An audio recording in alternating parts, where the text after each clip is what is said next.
Aziz milletim, hepinizi en kalbi duygularımla, muhabbetle selamlıyorum.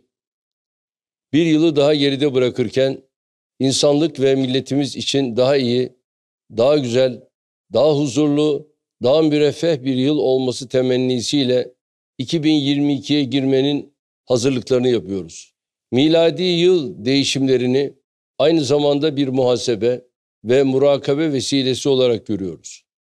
Öncelikle 2022 yılının milletimizle birlikte tüm insanlık için hayırlara vesile olmasını Rabbimden niyaz ediyorum. Geride bırakmak üzere olduğumuz 2021'i bir önceki yıl gibi koronavirüs salgınının gölgesi altında geçirdik. Üstelik bu yıl salgına ilave olarak iklim değişikliğinin yol açtığı afetler, çeşitli ülkelerdeki istikrarsızlıklardan kaynaklanan gerilimler, bitmeyen göç dalgalarının yol açtığı acı görüntüler gibi yeni veya süregelen sıkıntılarla da yüzleştik. Küresel yönetim ve ekonomi sistemi, 2008 finans krizi, Suriye ve Afganistan başta olmak üzere kriz bölgelerinde verilen kötü imtihanlar, salgın sürecindeki beceriksizlikler gibi hadiseler de olduğu gibi geçtiğimiz yılda kökünden sarsılmaya devam etmiştir.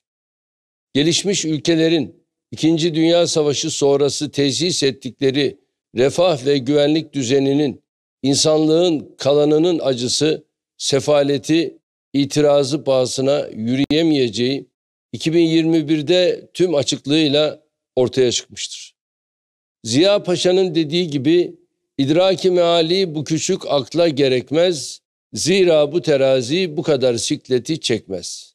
Evet, kendilerini gelişmiş ülkeler olarak nitelendiren ama aslında o kadar da güçlü olmadıkları anlaşılan ülkelerin artık dünyanın karşı karşıya bulunduğu krizleri yönetemeyeceği inkarı mümkün olmayan bir gerçektir.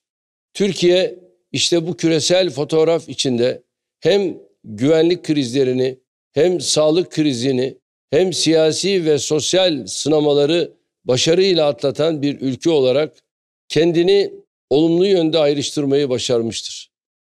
Hatırlarsanız salgın krizinin ilk döneminde maske ve tıbbi malzeme, daha sonra hastane yatağı ve sağlık hizmeti, ardından da aşı kargaşası ortaya çıktığında biz vakitlice aldığımız tedbirler ve attığımız adımlar sayesinde hepsinin de üstesinden gelmiştik. Şehir hastanelerimiz salgın döneminde sağlık hizmetlerinin bir hakkın yerine getirilmesinde önemli roller üstlendi. Hamdolsun kendi aşımız Türkovak'ı da üreterek aşının sürekliliği konusundaki tüm soru işaretlerini ortadan kaldırdık. Bununla yetinmedik. Ülkemizi yatırım, istihdam, üretim, ihracat, cari fazla temelli bir büyüme sürecine sokarak ekonomide de tarihi bir dönüşümü başlattık. Altyapısını geçtiğimiz 19 yılda ülkemize kazandırdığımız eser ve hizmetlerin oluşturduğu bu ekonomik dönüşümü kararlılıkla sürdürüyoruz.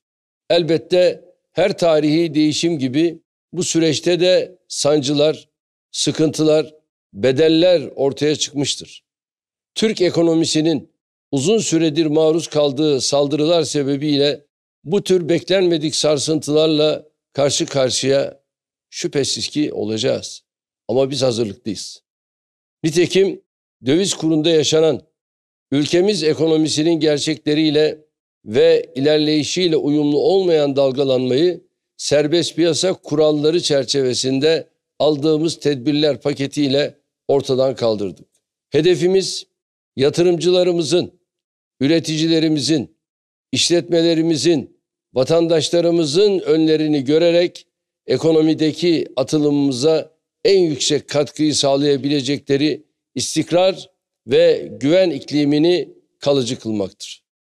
Her ne kadar dövizdeki yükselişin durmayacağı propagandasıyla vatandaşlarımıza ciddi zararlar ettiren bir kesim, kendi aklınca yeni sinsilikler, yeni oyunlar peşinde koşsa da bu güven ve istikrar iklimini kökleştirmekte kararlıyız.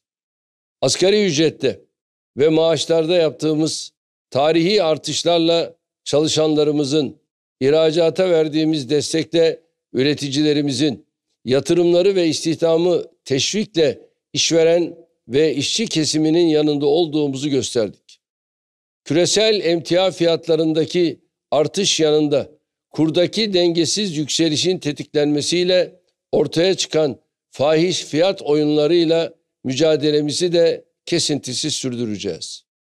Türkiye'yi dünyanın en büyük 10 ekonomisi arasına sokarak hedeflerine ulaştırmakta kararlıyız. Ülkemizin bir süredir yaşadığı ve hayatın olağan akışına uygun olmayan siyasi, sosyal, diplomatik, askeri, ekonomik nice hadisenin gerisinde ülkemizi bu hedefinden uzaklaştırma gayesi olduğunu çok iyi biliyoruz. Allah'ın yardımı ve milletimizin desteğiyle geride bıraktığımız her engel, bozduğumuz her tuzak, yırtıp attığımız her karanlık senaryo bizi büyük ve güçlü Türkiye'ye biraz daha yaklaştırmaktadır.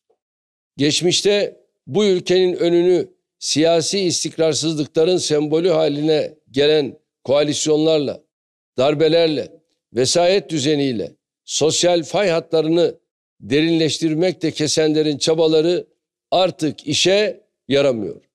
Cumhurbaşkanlığı hükümet sisteminin sembolü haline geldiği yeni Türkiye, sahip olduğu güçlü demokrasi ve kalkınma zemini üzerinde kendi geleceğini kendi iradesiyle belirleme azminden taviz vermeden yoluna devam ediyor. Halkımıza tek vaatleri, eski Türkiye'yi geri getirme olanların önündeki en büyük engel, milletimizin işte bu iradeye sıkı sıkıya sahip çıkmasıdır. Biz milletimize 2023 hedeflerini, ülkemizi dünyanın en büyük 10 ekonomisi arasına sokmayı, büyük ve güçlü Türkiye'yi yeni nesillere 2053 vizyonunu miras bırakmayı taahhüt ediyoruz. Bizimle bu vizyonu paylaşacak herkesle birlikte yol yürümeye, rekabet edecek herkesle de yarışmaya hazırız. İnşallah 2022 84 milyon insanımızın tamamı için hayal ettiğimiz güvenli, huzurlu, mutlu, müreffeh günlere erişeceğimiz bir yıl olacaktır. Milletçe verdiğimiz emeklerin, sahip olduğumuz eser ve hizmetlerin, yaptığımız fedakarlıkların, çektiğimiz çilelerin karşılığını ziyadesiyle alacağımız bir döneme giriyoruz. Cumhuriyetimizin kuruluşunun 100. yılına kavuştuğumuzda bu gerçeği çok daha net göreceğiz.